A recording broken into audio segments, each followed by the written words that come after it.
Sometimes in my dreams, I see my mother.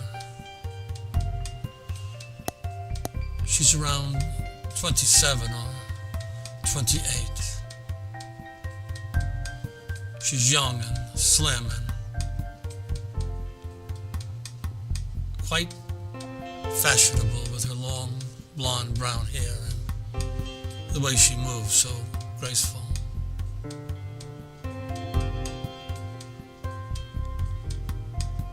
She has 2 boys and a girl.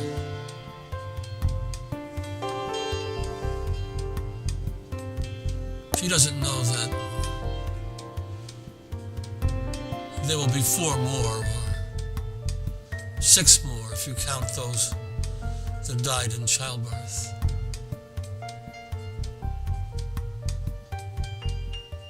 She's restless. She's been moving with my father from state to state. She wants to settle down. Maybe sit by a lake with the children. Maybe even a dog, although she's not too sure.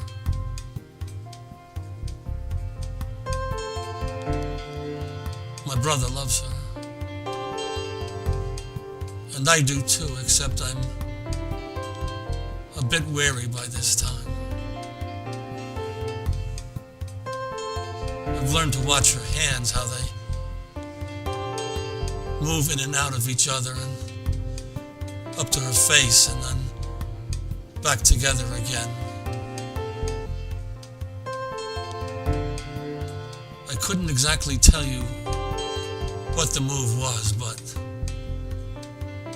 I knew that it was time to get out of there.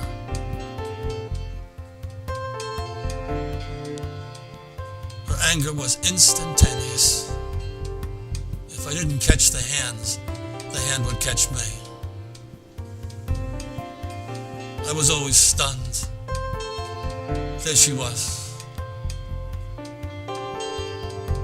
Herself, and then she wasn't herself. I could never predict which one would be there.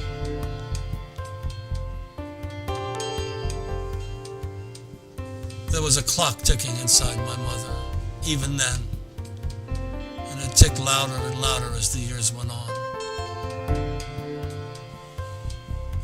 It was the kind of clock that ends in doom, but she'd bear it out. She was tough that way. It could rain and rain and rain, but she'd survive it somehow. But the hands would always be moving from one to the other and to her face and then back down again. You had to watch out.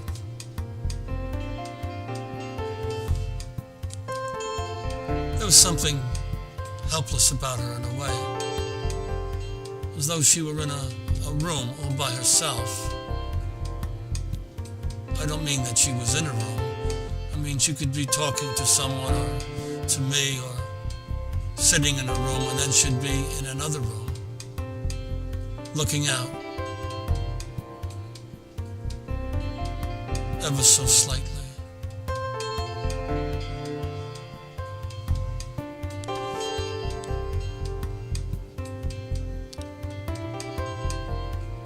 When my father came, she left her mother and her 5 brothers. I don't think there was a place for her in that house. The mother wanted the boys to become priests, and it was okay if the girls left. And so she left.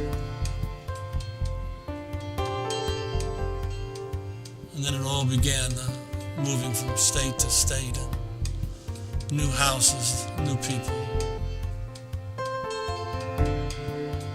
She hadn't figured on that. And I never got used to it either. We weren't exactly gypsies, but we moved.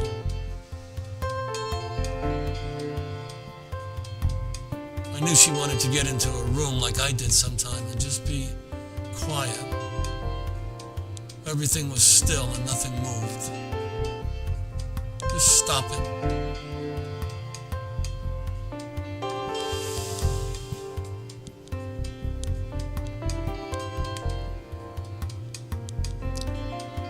Well, this guy comes and goes now, and she's been gone for a long time.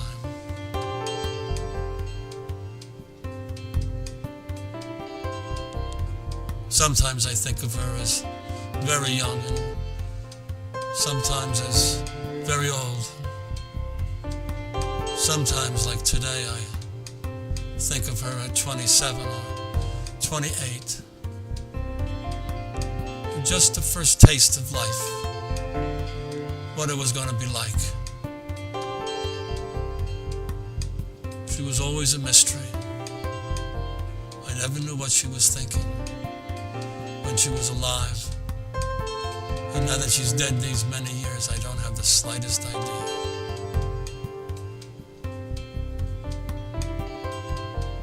She was a good mother.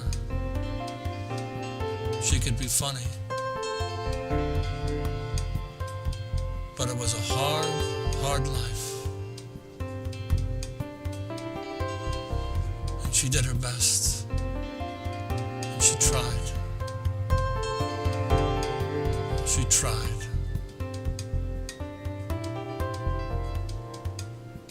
And there were days when she was the best, best ever.